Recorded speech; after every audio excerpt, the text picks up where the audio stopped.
Eh bien, salut à tous. Du coup, aujourd'hui, on va ouvrir en fait le jour 5 du Berry Christmas. Du coup, le jour 5, c'est la Rural Opfenweiss, brassée par Hoppigard's Brewery. Alors, excusez-moi pour l'accent, hein, je ne suis pas suédois, pardon. Donc, c'est celle-ci. Ouais, du coup, elle est brassée en Suède, apparemment. Et elle est à 6,5 degrés. Et elle est brassée spécialement pour saveur bière, à ce qui paraît.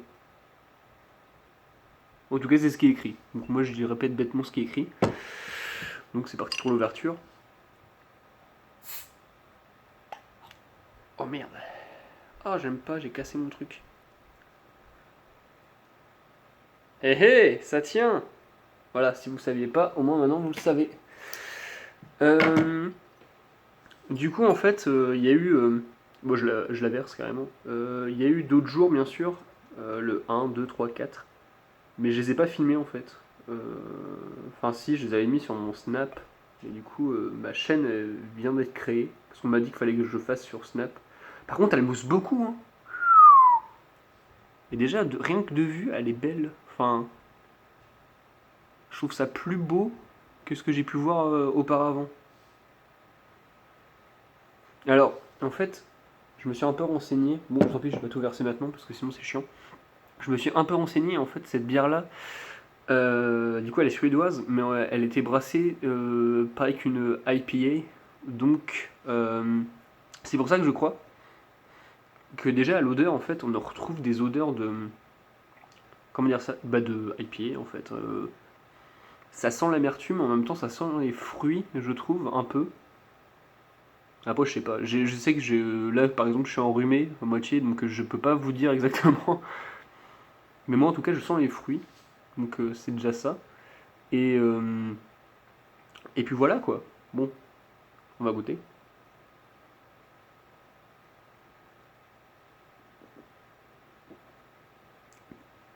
Ah oui, ça a le goût de la. Ah oui, ça a le goût de la IPA. Après, je sais pas si les autres personnes qui vont le boire vont retrouver le goût de la IPA, mais il y a bien le goût quoi. Ça tape un peu. Ça tape un peu, mais en fait, c'est pas la plus amère que j'ai pu boire. Je trouve que ça ressemble un peu, on va dire, à une punk de chez Brewdog, mais en moins fort, je trouve, et en peut-être avec un parfum un peu moins prononcé. Je sais pas. Hmm. Ah oui, c'est ça. En plus, c'est parfaitement ce que j'aime, donc voilà. Et en fait, je me suis dit, ouais, mais du coup, de quoi tu vas parler en fait dans le reste de la vidéo parce que c'est un peu chiant. Parce que là, du coup, j'ai 24 vidéos à te faire, donc 24 moins 4, donc ça fait. Non, 24 moins 5 du coup. Donc ça fait 20 vidéos. 20 vidéos chaque jour, sachant que je crois qu'il y aura une journée où je filmerai pas parce que pas possible. Voire deux même, je sais plus. Donc du coup, j'ai décidé de tout simplement parler d'autre chose. Donc en fait, la bière c'est bien, mais il y a aussi des trucs où on peut parler. Et aujourd'hui, en fait, j'ai décidé de parler d'un groupe très rapidement. C'est pas pour saouler les gens ou quoi que ce soit. En plus, je vais boire en même temps, donc c'est un peu bizarre. Ça s'appelle Skald, du coup. Alors pourquoi Skald? Parce qu'en fait, vu que ça parle de mythologie nordique, et ben, je trouve que c'est parfaitement adapté avec la bière. En fait, Skald, c'est un projet qui date de pas si longtemps que ça, je sais pas, je crois que c'est cette année ou l'année dernière peut-être. Et en fait, le but du groupe, c'est de faire ressortir tous les, en gros, les chants et les poèmes et tout ça qui ont existé. Parce qu'en fait, Skald, c'est un vrai mot, et c'était tout ce qui est les gens en termes de.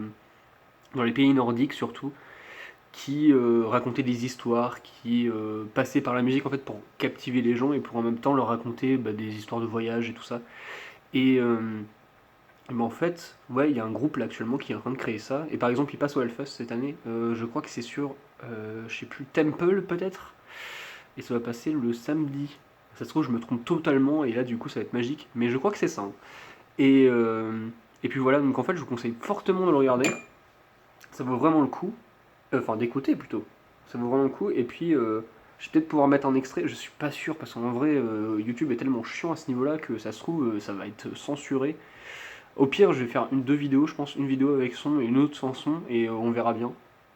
Regoûter.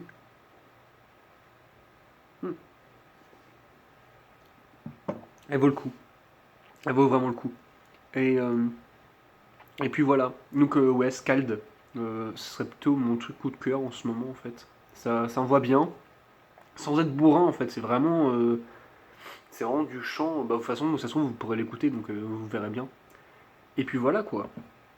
Et pour revenir sur la bière, franchement, euh, en fait, le premier jour, je crois que c'était une bière qui était brassée dans un fût. Alors, je sais plus jamais si c'était du muscadet ou du muscat. Je crois que c'est ça, ouais. Et c'est un truc qui était pour. Sur la. Attendez, je vais carrément chercher mes bières. Les bières. Les trois bières. Parce qu'en fait, il y en a une que je vais pas boire, que je vais attendre pour la boire. Donc, la première, c'était celle-ci. Voilà. Donc, c'était la saison sur mer. Bah, c'est ça.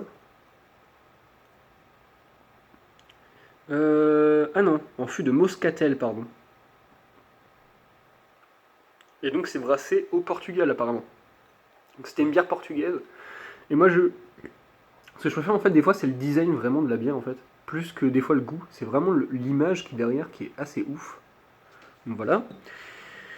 Le deuxième jour apparemment c'était la Tempest Bruico. Du coup c'était la Cranachan Wavy avec framboise. Alors en fait le but c'était de réinterpréter une bière, enfin sous forme de bière, un dessert qui existait en Écosse. Renseignez-vous, en fait, c'est simple. Hein, c'est vraiment Cranachan Wavy. Ouais, elle était bonne, mais elle était sans plus, je trouvais. Après, le test était pas mal. L'interprétation était pas mal.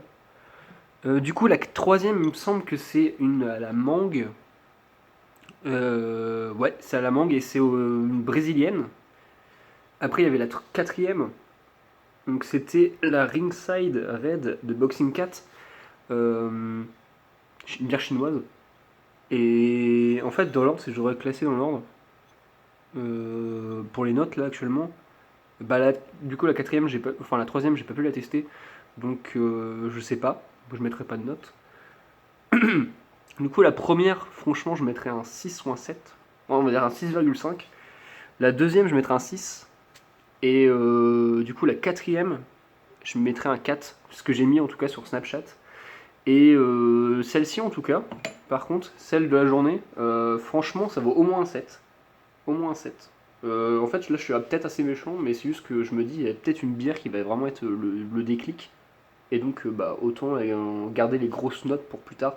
Mais déjà, 7, ça tape dans du lourd, hein, parce que faut se dire, 7 par rapport aux autres, ouais. Peut-être 7,5 du coup, parce que l'autre, enfin, il y en a une, j'ai mis 6,5, donc autant mettre 7,5, c'est vraiment que c'est au-dessus. Voilà. Hmm. Mais oui. Donc écoutez, merci d'avoir regardé la vidéo.